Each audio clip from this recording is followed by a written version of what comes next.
Kakati wano tukirira tugenda ku estate yaffe Bombo Kalule Bombo mu district ye Luwero eno waliyo plots za kade 15 zokka ng'ofuka Land Road ate jjukira Nekyappa oba nakyo si ya palapase ku estate yaffe. Katsandel Surveys Limited is now the only solution to every Ugandan interested in becoming a landlord. We sell land and plots with now a 20% discount. We work on title deeds. We do land surveying with advanced technology. We help process transfer forms and we are experienced architects. We also buy and sell vehicles, hardware items. We do borehole construction, septic tank drilling and bricklaying. For more information, find us in Matuga, 11 miles along Bombo Road. Reach us via our WhatsApp number 0772 050 551 or call 0750 192 549. Katsandel Surveys Limited. We are close to you worldwide. Okay, mbabuzaako abataka tumwebaze Godfrey's Post bana mugamba mutya. Tubadde tuludde okubanga tulabagana awo naddala nga twogerako ku business twogera ku by'amataka badde ndudde ntambula mweno ba client twafunako ku bangi ne katubadde tubawa plots zaabwe abona abadde bali ebwera bakomyewo naye ate olwaleero ngambye nti kanziremu katuddemu ate tubabuulire ebipya bye tusabukuludde mugamba mutya abali ku YouTube yaffe ya Katsandel Surveys Limited olunaku olwaleero atukomyewo tuli no Matuga kwe tuli olunaku olwaleero tugenda kubanga tutegeera Matuga tuli kitundu ki kilometers eziri wano okuva mu kibuga Kampala okutuuka wano wetuli ate wano wetuli tuyinawo ettaka eryenkana litya estate zaffe empya zetulina omuntu asobola okubanga afuna plot ye mu biseera bino ebya Sekukulu ku sente mmeka gwagenda kubanga ava ebweru ng'olina sente zo abantu abasinga bamanyi kusindika sente eno ne babafera naye waliyo abagezi baziteeka ku account agenda tutuuka eno ng'alina miliyoni ze nga 2 nga 5 n'okweyongerayo ngasobola kubanga agala kufuna ettaka olunaku olwaleero wano wetuli sirinzeeka ngenda kubanga mbanjulira omugenyi wange gwennyina era nga si mulala ye Katsandel Surveys Limited director yennyini gwe tulina olunaku olwaleero njagala naye abuuze ku bantu Uncle Kat soko oyindeko wafunye kana akantu kalinga akange owai Uncle Kat yafunye akantu kalinga akange ndowooza olaba akwasogamba oti yetu olambugamba ki adombuze kena kuzunongo sibamu estate si oli Luwero uyo oli Matuga uyo oli wa bulambade butya ebiseera byakola abantu baffe bali betwa gwa ploti zaabwe abantu bafuna ebyapa omukyala waffe oli Oweri kati ndowooza n'ennyumba yawedde bana bayo obudde osano genda nyumba nekikomera kyawedde bampeeza post emabegaawo nga bagenda kuyingira buza nko kasi kwatula ku babaze good abali ku Katsandel wona batulaba wona post ababeera Katsandel Surveys Limited mwebala okwagala company eno mwebala okwagala Uncle tumwebaze ye muntu waffe gotambula naye mu bino ebintu olwaleero tuzza okubalaga ebyo tuyina nadamu naku zino ez'ennaku enkulu kubanga tonatandika Uncle Kat Maigo ayagala nnyo okwogera business Uncle Kat abeera mu business anyway Bambi I like your ways of handling things naddala ebikwatagana n'ebyettaka nti tewali muntu n'omu eyali afunye ettaka okuva mu Katsandel Surveys Limited mbukate ate nagenda musimanya ali mu kooti simanya ate Kyappa si kituufu simanya ate bino badde baliguze buli muntu yenna bonna betuwadde amataka bonna basiima era tusobola bangi betubadde nabo nga batestify nga basiima ate si yegwa omuntu abeera ne bano abeera n'amataka nga balina bu plots nga bwa mitwala 2 abantu bana naku zino bana abantu mwegendereze omuntu abeera ne estate nagamba ku mitwala 25 ojja kufuna one plot yo ego wegendeza gwe ettaka lya mitwala 25 plot ya mitwala 5 wache singa kugamba nti kale milioni 5 ojja kusasula ku mitwala 5 n'omuntu nagamba nti ku mitwala 45 mitwala 5 ofuna plot dala nawo n'owuliranga oli comfortable ku kasente ko kawaddeyo so Uncle Kat sirungi nnyo era njagala kwebaza olw'okuba nti at least you're genuine ate bwe tugenda wona ebyapa bibeerawo omuntu bw'agula ettaka lye ng'ekyapa kimuweerawo era zino si copy so abantu soko beebaze abatuwagidde abantu abaguze amataka mukama yebala okubasobozesa okugula ettaka. Omanyi okugula ettaka si kintu kyangu. Taata nange nkyasonda naye terinawo kuggwayo eryange lyenjagala. Okufuna ettaka ettuufu nakyo si kintu kyangu. Kituufu ekyo. Tuli bannaffe abasinga nga baguze naye nga yagula mu bigambo agenda tuuka we yagula nga butuufu si yakaki si we yagula. Tekirimu mbagula eritali lya byapa wabula n'abagula ebyebyapa. Recently waliwo omukyala bamuguza ettaka ne bamulagawo n'ekyapa kye bamuwanga kigenda mu ntobazi. Kitegeeza nti nawe agula ekyapa olina okubeera. Ante ebimuffe tuba tetubimanyi. Osobola okugula awantu ne bagamba lutobazi naye ng'olinaga si lutobazi. Naye ng'okusinziira ku location eya land survey bano basurveyor gye bakola nga yo balulaba ng'olutobazi. Nga lutobazi.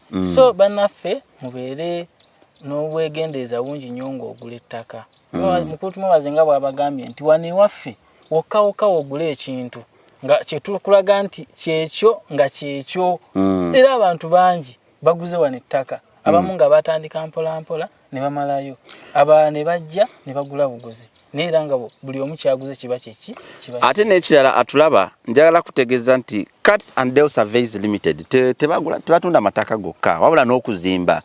Gosobola okubanga plotio wajimaze ogisasula oyagala kuzimba buli kimu bajja ne bakukolera plan ne bakuzimbira ogenda tuuka eno ng'ennyumba yo neewedde. Si ekyo Uncle Cuts? Bangi nnyo abakoma mu December. Era December gye almost ine nookinga abamu bakoma baneemugire mangu twagala abasinga abaana abagenda ebola ku Kyale ng'agenda ali muzigo. Batandise okukomawo nga agenda kutuukira mu nnyumba ye. Naye nga yatandika atya? Abamu baatandika nga poloti $1,010,000 esaswako $5,000,000 nasasula mpola neggwa naga akati nga bweweddeyo contract yange ekyaliko muzimbe n'okuzimba netumuweza plan netumuweleza bill of quantities ebigenda okukozesebwa okuzimba byonna netutandika okuzimba mpola abaana abasinga bakomyeyo era bagenda kuyingira mu nnyumba zaabwe ssebo. Okay. Then kati wano we tuliwa njagala omuntu atulaba osooka omunnyonnyole wano we tuli weewa. Tuli mu Wakiso district. Wano bayitawo Matuga Kabunza. Kabunza kiri Matuga. Estate yaffe eno weesangibwa. Era okuva Matuga okutuuka wano eri kilomita emu okuva ku Kolansi. Bw'oba ova Kampala ziri mayiro 10 kuva Kampala okutuuka wano we tuli. Kwa tuuka Matuga eri mabanda awo abamanyi Matuga. So tuli Kabunza Weewale estate eno abantu abasinga gye tuzze okubalaga olwayo ne tumwebaze Godfrey the Post. Estate eno poti zaayo zonna ziri 5 ku 10. 5 ku 10 nga bw'oziraba nti abantu abamu baguze bamu basimbye kasooli abatannaba kutandika kuzimba naye nga era oli asimbamu nga bw'anoonye ssente ezikola ki ezimba nga bw'omanyi nti si kuba nti bw'ogula n'ozimbirawo. Mukama ayinza okuba nga akuwadde akasente akagula ne nobanga okyanoonya akasente akagenda okukola ki akagenda okuzimba. So poti zino weeziri wasigaddewo mbale bubazi. Ate ogamba weeziri ate wasigadde ate mbale bubazi bazitutte waliwo ze batutte. Ate olaba kati nga wano wona we tuli waliwo plots nga mmeka? Wasigaddewo poti nga 4. Kati zonna wamuzo zaali mmeka nga tebana bazitwala? Zaali poti 15. Wasigaddewo poti 4. Wano we tuli engabola port estate yali egenda paka ejolengera ebitooko okuyita eri najola gye balimye erimya poti zaali zigenda paka eri era kati wano woyimidde wasigadde poti zokka ziringa poti 4 naye nga bw'ogula poti eno ekyapa kyovaawo nakyo si byate munaye ekyapa abaatuguze ettaka tetulina bikozi. Uncle Cuts obadde ne plots 15 kweno estate kuliko osigaddeko 4? Wasigaddewo poti 4 kweno estate. Naye nga bw'olaba nti Matuga akuze wana apartment Matuga bannange Matuga akuze Matuga kibuga kati government yiyo ogiraba gwe era kati bano be banaazimba ate ng'olaba ekkubo liiryo sigamba nti ogenda owaguza makubo makubo go weegale. Ekirungi ekiri ku mataka gano ag'ebyapa nti tulina gwe tuyita physical planner tasobola ku approvinga kyapa nga tekirina kkubo. Physical planner yagino gy'emirimu gye alaba nti estate wewe gisaze nga ya ploti 2 buli muntu akuva ku ploti esemba osooka paka kwesembayo ayina waayise mmotoka so si bigere.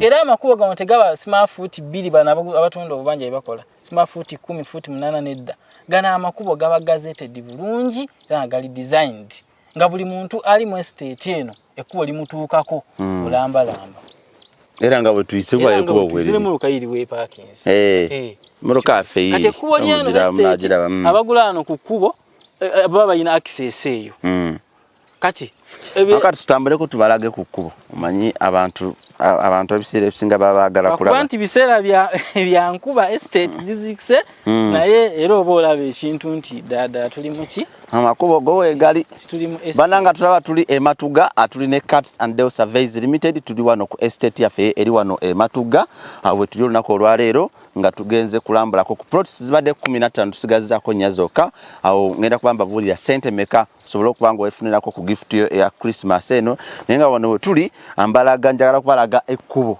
nti wano weoli bw'oba olina mmotoka just dakiika meka ng'ovudde wali mu kibuga ng'oli wano mu kkubo era ekkubo lirino bwe lino wano otulaba gwagenda maaso n'okubanga tulaba ekkubo lirino bw'ojja nga oyagala kugula ettaka wano ku plot ezaffe wano ku estate yaffe eno ekkubo weeriri kati nga boolaba n'emmotoka yaffe tugipakinze wano era abantu bajja wano ne batambula bulungi olaba nsanzeewo ne mukwano gwange ali wanava kulima muzeeyi ogamba otya oli bulungi webale kulima bana okimanyi nti ndudde okukwatako ku nkumbi abaagala kulima bagala kulima olaba akasooli wuuno wano kati n'ettaka ggimu osobola n'okulima si kyekyo mukama wange walungi ali bulungi agimuse kati waliwo abantu betutera okuguza wano amataka ye ng'agala kulima nga bw'omugamba nti ettaka lyeno ligimu ye ng'agamba oba bano balimba kikyo oyinza okumugamba wano wagimu nnyo tosobola nakugamba nti ojja kunoonya ebigimu so weetagise kuteeka mu nnimiro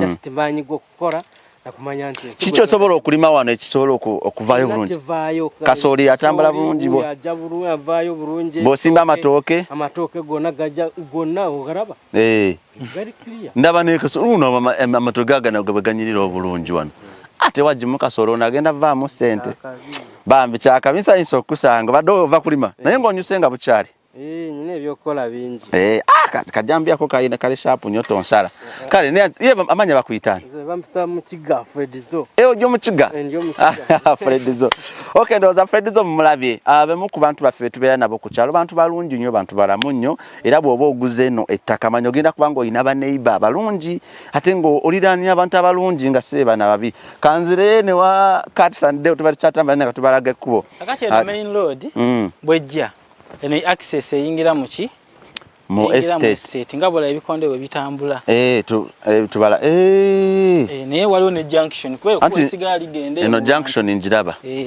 kati eno access eyingira muno muki eno gye bayita access ne access road eyingira egenda ku poloti esembayo so kati kino ekikondo kino etambula ne kino ekikondo naawe olwakuba nti omuddo mungi naye awo waliwo era ekikondo lwakuba nti kiri wansi then kati wano mba muleseewo ekkubo kati wano tulekawo in fact enaku zino tulekawo meters 7 naye meters 7 bw'ozikonvatinga oba oli mu fuuti nga 20 ndowooza nti ekkubo libadde ddene oba mu fuuti nga 24 23 meters zetuleka wano eno kitegeeza nti emoloka 2 zisobola okukola ki zisobola okuyisinganya oli asobola okgenda ate naawe nga bw'okola ki nga naawe bw'ojja nawe bw'okoma so bw'ogula ekyapa oba ebiti kubanga bintu biba planned nnyo bulungi Cats and Dale Surveys Limited bafuuse ekiddukiro kya buli munnayuganda ayagala okugula ettaka batunda plots n'ettaka bakufunira ekyapa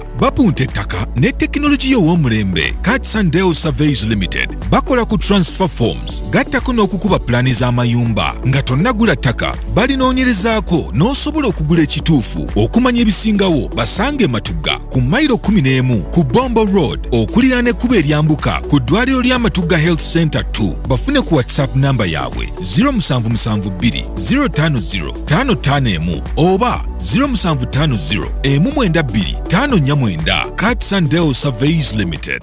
Ekibuuzo ekinene kati buli omu kyeyeebuuza kwe kubuuza nti plots zino eziriwo ziri ku ssente meka kati buli omu kyaba ayagala kumanya Uncle Cats ndowooza tusooke tubanyonyere ekibuuzo ekyo then tusooke tudde ne ku nsonga y'ebyapa.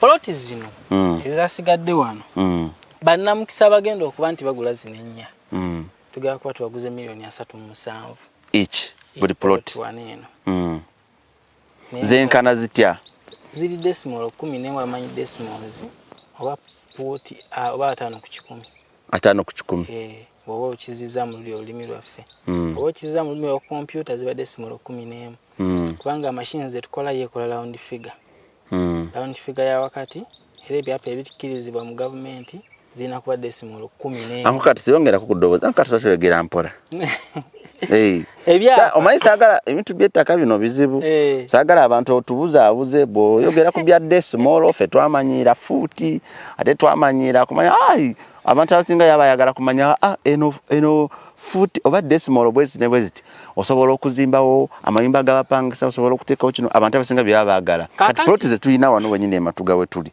ezisigaddewo 5 oba 4 ogambye emu decimal yenkana ki each plot plot emu wakati benadda mu decimal amba yinza butakiteekera nti kyekyo kyenkuganja njagala tuteere mu lulimi lwaffe 5 ku 10 plot 5 ku 10 eba n'obusobozi kubanga nene bwolaba kati olaba ekikondo kino kukiri nekiri we kikoma ziri futi 5 zigenda paka ku bitooke biri emmanga ekikumi basooke babalage wano we tuli ekikondo kino ekisooka paka ku kiri kati oba kati ze kangene nyimirirewo kati ekikondo kino kyolabe kino ekikondo kino okuva wano okutuuka wano waba nakuzoominga bakulabe kweri kasooka agezeko tulabe wa kamera yange sooka ozoominge tulabe wanga wala okutuuka wano kale basobola ogezaakawo ne bakulaba eza 5 kakati bwe tuba tukkiridde eri sikiwanda ate tujja kukkirira no atambuze azoominge na out tusooka naye wala eri kati eri awali ejiri emiti awo ze 10 kitegeeza ki nti waneeno 5 ku 10 kubanga ekituufu kiri nti si buli byapa bino nti biwera eri abasala decimals omwenda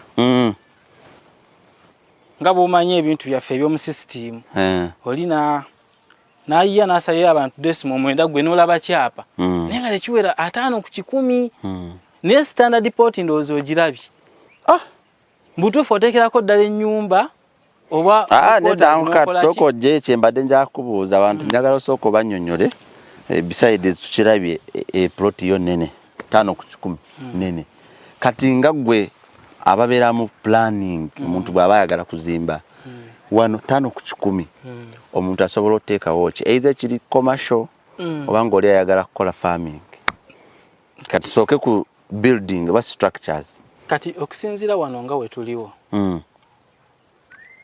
osobola okukola commercial ne residential okusinziira ku area residential area abantu nga yagala kusula mu town okuva wano ng'ogenda mu town taxi etwalirawo badde batwalirawo 12 naye kati bayinyisiza amafuta nanti gali nnyo ninga badde batwalirawo 12 ate okuva ku Collins okujja wano in fact distance ali wekebe osobola okutambula n'ojjawo oba bodaboda n'ogiwa 10 nekola ki nekuleeta nga bole ntuyise ku zi hotels tuyise ku ki ene wakula so kakati omuntu asobola okuzimba mu ennyumba ey'ebisenge ebina ennyumba nno gy'otuusaako amaaso nga ki nga nyumba n'osigazawo ne compound oba n'ozimbako ne quarters mu 5 ku ki ku 10 5 ku 10 omuntu azimba apartments era osobola kubanga ewe tugenda awo maaso waliwo ayinawo apartments zawano neziri mitwala ameka 5 wanene Matuga kati apartments ate nno nga si nnungi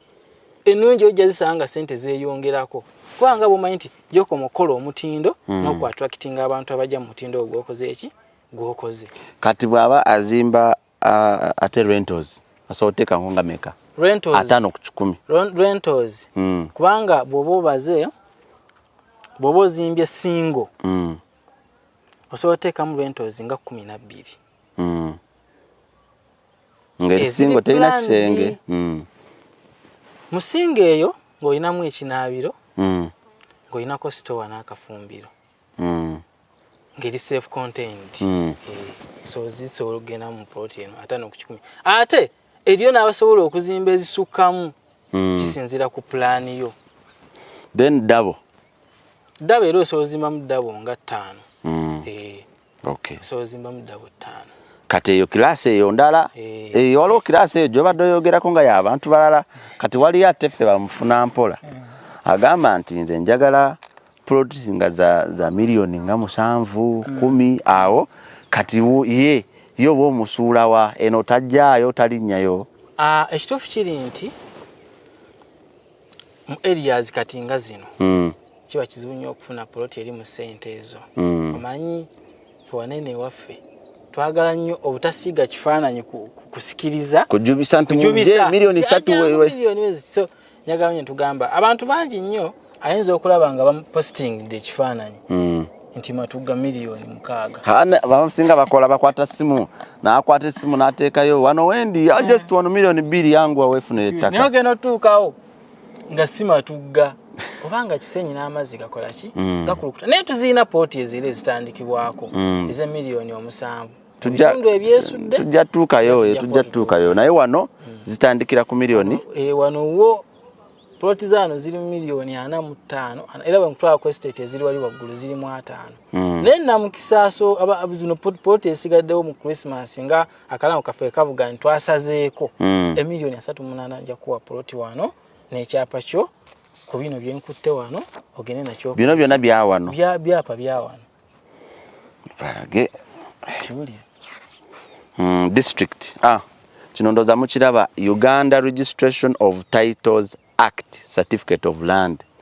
This is District Wakiso, County Kyaddondo, Block 72, Plot nebirala. Registrar kati abisayiningako kungulu. Kati registrar uno abisayiningako kungulu. Ekitegeeza nti kino kiba kituufu ne bw'ova wano n'ogenda eri ku registrar. Of course bakebera mu system. Kati ennaku zino singa omuntu tulina n'essimu ze tukozesa. Kyembadde njagala gamba nti omuntu bw'aba ari bwera asobola okuconfirming teso agenda ku website na confirming nti ekyapa kyange kituufu. Balina system gye bali mukola nti wobeerera wonna osobola okuverifying z'ekyapa n'ekikuleetera kuwa byonna ne bw'oba toli Uganda so kigenda kubeerako online. Kati ebyapa bino birina ennaku zino bateerako zino barcode osobola scanningawo. Toyinaako data olina osooka nateekako data sobeera otya nga toyina data nako data naye nakinyagala okukulaga. Wakiso Kyaddondo Ministry Zone Block 274 Wakiso. Tugezaako kuscanninga wano. Tugezaako kuscanninga naye ati ndaba kinene eba olina okupointinga wano wenyini awali yako kagundi. Kwabo scanninga booti eba erina okuwa information ya wano negikuleetera. So kati yono technology ompya gwe bagenze bakola kye osobola okuscanning ndowooza teri favorable escana naye zino code zino zo scanninga nekuleetera buli kimu kyonna information ey'ekitundu kino nga bwe kikola ki ey'ekyapa ky'ogenda okugula. Okay. So kati kitegeeza ki ekyapa kye bakoledde ku NASA tekisobola kuwa information eyo. Tekisobola ne bw'oscanninga tekisobola. Tekisobola. Ango kati twogereko ku payments. Omuntu akola atya okusasula? Wali ali eyo nga alina akasente ke agala kusasula agamba nti nsobola okusasula mu installment, nsobola okukola ntya, nsobola okukosa mobile money, nsobola okukuba essimu, nsobola okukola ntya. Okwewala n'abafere nabo kwe bali batulaba. Kituufu. Ewaffe wano payments zetukozesa ziringa za mirundi 3.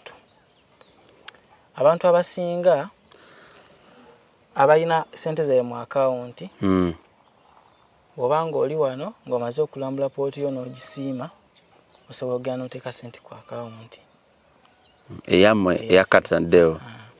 Omuntu ali wabweru abasinga bakozesa Western Union abalala bakozesa mobile money kati zikola ebweru abamu basindika sente we batyo we transfer send wave byonna we transfer ya video save send wave ya sente oba osobola ogikozesa noba nti naddala mu season eno ffe jjukira ntuyina cash ne installment then wa installment era osobola okukozesa proceed ye nga mumuwa period yenkana ki bw'abazze ng'ayagala n'akolaga interest asooka kusasulako meka to confirm nti agenda kutwala protein kubanga abamu bambe ate anti yayinza okusasula ate oli najja nga alina sente nyingi n'agimutwalako. Ewaffe waneeno twagala nnyo kira nti n'atubuulira ennyingiza ye. Omwezi osobola kufuna sente mmeka? Bw'oba ng'oguze pooti kati ng'eno ya miliyoni 3 n'okusoba, omwezi osobola kuba nti osasulako sente mmeka?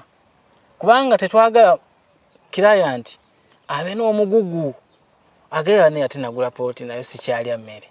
Twagala client nga esente zaafuna asobola ottolako n'alabira ne family olumu n'asevingako kale n'akalala naye n'abaako cha deposit. Kubanga gwe yingini kali bw'ofa era bino olina byeyagaliramu ng'oli mulamu. Naye anko kati kankubuuze nga wola banka bwe zirya sente zaffe omuntu aba yakatandika kusasula n'afa, God forbid. Abantu abasinga ewaffe tubabuuza ba next of kin. Okay. Next of kin oyo ye muntu gwesika Mr. Godfrey. Ogaa nti kakati ne Godfrey nga banguze pooti eno wadde sina kisasulayo wadde sina gimalayo. Omuntu wange ono akubandi kati abantu tebakyekola ki? Tebakyesiga. Era tebakyesiga. But ekyo space osogirekawo. In future ate ankati bw'aba yakatuuka mu makati sente ne zimulemerera n'agamba I want to withdraw nkola ntya n'agamba biganye kanjira ndereka. Era bw'otuuka wakati ng'olaba ngera bwe nkugambye twagala muntu yeteekamu ki muguwa ngeba ne ate ne commenting Jjangu tugambe nti munaye tukoze bwe tuti pooti tusobola ogiza mu katale. Kwajjukira pooti eno bw'ogisasulako sente eba tekyagulibwa eba olinga agiguze gobo eba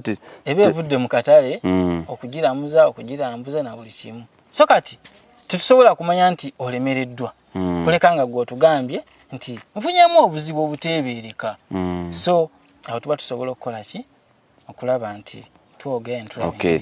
Lastly Uncle Kati, ligo team mwina ligo team nti omuntu in case bwaba yakagula ate olina agezaako okumuyingirira muvaayo ne mu defending omuntu oyo oba bwamala kubasasula bamumutadde.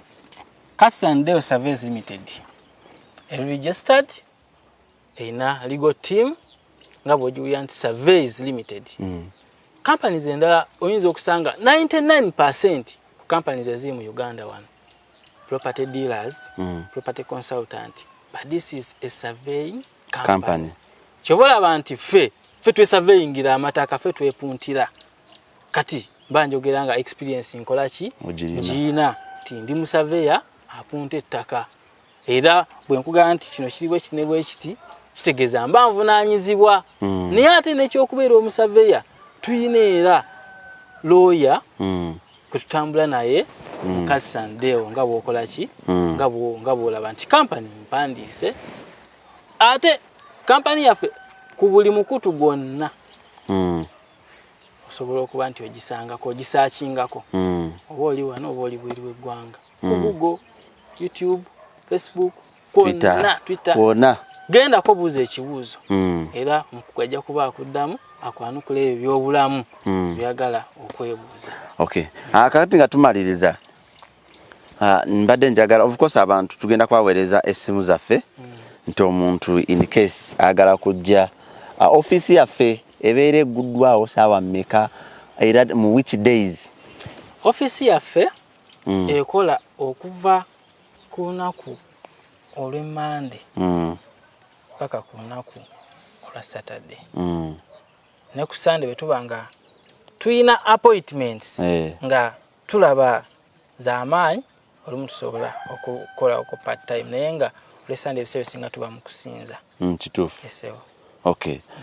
Bannange abantu bangi mugenda kuvaayo eri mujje mu Christmas ng'olina miliyoni zo nga 2 ng'oyagala genda okyakale Pastor Bujinga amanyi kubayita abasamaavu bebayita abasama ojje mbugo oyagala kukyakala ogenda kujja eno just mu week emu yokka ya Christmas osanga miliyoni 10 zonna waziridde dda ate mu kifo ky'okujja no deposit nga wano kuba kati miliyoni 4 bw'oba osasuddeyoko miliyoni 15 manyi osigazizaako miliyoni 25 ojjayo mu dakiika 2 olaba Katonda akuwadde sente ng'okoze eki ng'ozimazeeyo ate ttaka lya appreciatinga buli lukya kyekibi kyoteekamu leero ssente gwe nodde ewaka n'otuula. Abasibamu embuzi ne basiba n'ab'ente zaabwe. Ndozona oba babalage ku eri motoka eri mu kutambulira. Abantu tubagamba nti lino tulina ekkubo. Awo no waliwo ekkubo erigenda. Ako kati kakati abantu tugenda mu Christmas. Advice gyoweereza abantu nga tunaba kubaweereza namba y'essimu. Advice gyenyinza okuwa abantu mwenna. Muleme kwesiga abantu na ssente zammwe. Mubeere ba kwegendereza nnyo kubanga essaawa zino buli muntu ateeze. Omutuufu n'atali mutuufu tekijja kubeera kyangu kyakubamanya. Okulekanga omaze okukola ki? Okulaba abo. Mukozese abantu nga bano abamanyikiddwa nga Olatumabaze Godfrey tasobola kumala galanga bintu biki bitali bituufu. So abantu nga bajja bayambako okufuna ebintu. Aho kati motoka ene yagala kuyitawo. Era tugenda kujja eno. So ojewo wano emotoka yaffe ono omukulu ayitewo. Okay, atulaba ku Tumwebaze Godfrey's post tubali tubagamba nti eno estate yaffe erimu ekkubo. Akasi ndowooza agenda kudda wano ba ogenda kukkirira? Kale akasi agenda kukkirira naye nga wano wetuli yes agenda kubanga ayitawo naye nga wano wetuli tubagambye nti tuli ku estate eno. Abantu balina amataka wano osobola okujja wano n'ofuna plot tusigazaawo nnya zokka just ku millions 4.34 tuteesa awo n'osobola okubanga ofuna a genuine land, a genuine plot etaliimu ebyokugamba nti ate lino ettaka baali tutte ate simanyi madde n'akagula wano ne bangamba baagulawo dda. So embeera eyo si nnungi naddala mu kiseera kino ekyasekukulu mu kifo ky'okwonoona ssente soko depositing oyinza obutajjawo maybe oba n'ogula wano waffe nosobola okufuna walala n'ojja n'oweegulira wano. So wano we tuli Matuga tuli ku estate emu ku estate zaffe ze tulina nga Cats and Dale Surveys Limited. Office zaffe ziri wano Matuga bw'otuukawo Matuga opposite n'eddwaliro ojja kubanga olaba office yaffe wano ekyemanga eriko Cats and Dale Surveys Limited. Tuzimba tupunta amataka ate nga tusobola n'okubanga tukubira plan ango kati singa tusiibula awo wennyini abantu soko baweeku ku namba y'essimu basobola okubanga batukubirako ku masimu then tusoke tugenda va wano tugenda ku estate endala ey'okubiri tusobola okubanga tubabuulira gw'olabe wa Oyagala tusobola okubanga ate ofune soko anko kati soko oveeyo abantu bawe namba y'essimu tuyagala bagambe anko kati ate wafuuse mufeere tuyagala va mu motoka. Enamba zaffe ez'essimu tulina M10 eyo ye business WhatsApp namba yaffe buuza ekibuuzo sindika message eri 0772 05 0551 tujiddemu 0772 05 05 ebaako sawa 24 osobola ojjukubako osobola sindikako message. Tulina ya Airtel 0750 192 549 eyo ya Airtel 0750 549 okay. Simu zaffe zokka tusangibwa Matuga tunudde ku tuli opposite n'ekkubo eryamuka ku ddwaliro lya gavumenti bayita Matuga Health Center 2. Okay. Bwe tuli awo emyaka gyonna. Tuva estate eno bagiyita batudda kuyawa. Tuva wano estate eno ey'Ekabunza Matuga gye tuvaako tugenda Sanga. Si eri embalala. Ako kati tulaba ku Tumwebaze Godfrey's post abali ku YouTube ne ku Cats and Dale Surveys Limited ku YouTube yaffe mutunoonyeeko ffe nze nabagambe ebintu byenkola abantu b'embeera nabo babeera genuine people. Si bino ebyokugamba nti eno waliyo ploti ya 7,000 bannange mwegendereza ebintu ebyo ddala nga bwe mumanya amataka bwe gabeera wano mu Uganda anko kati abantu babeera n'obulango ku mativi 5,000 mpozi nga ploti gye yakuziikamu omuntu ne bwe bakuziikamu tosobola kufuna ploti ya 5,000. So banaye mwegendereze abantu bamanyi kye bayita persuasive advertising.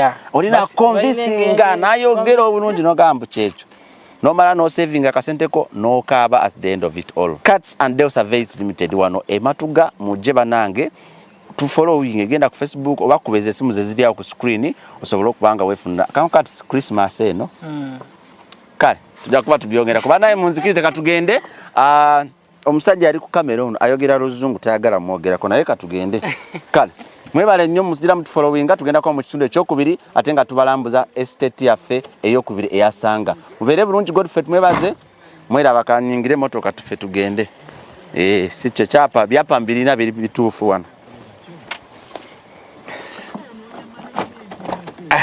sebo leero ebyapa obina okay tugenze sanga see you Sandel Surveys Limited bafuuse ekiddukiro kya buli munnayuganda ayagala okugula ettaka batunda plots n'ettaka bakufunira ekyapa bapunta ettaka ne tekinologiya ow'omulembe Sandel Surveys Limited bakola ku transfer forms gattako n'okukuba pulaani z'amayumba nga tonnagula ttaka balinoonyerezaako n'osobola okugula ekituufu okumanya ebisingawo basange Matuga ku mayiro 11 ku Bombo Road okuliraana ekkubo eryambuka ku ddwaliro lya Matuga Health Center 2 bafune ku WhatsApp namba yaabwe 0772 050 551 oba 0750 192 549 Sandel Surveys Limited.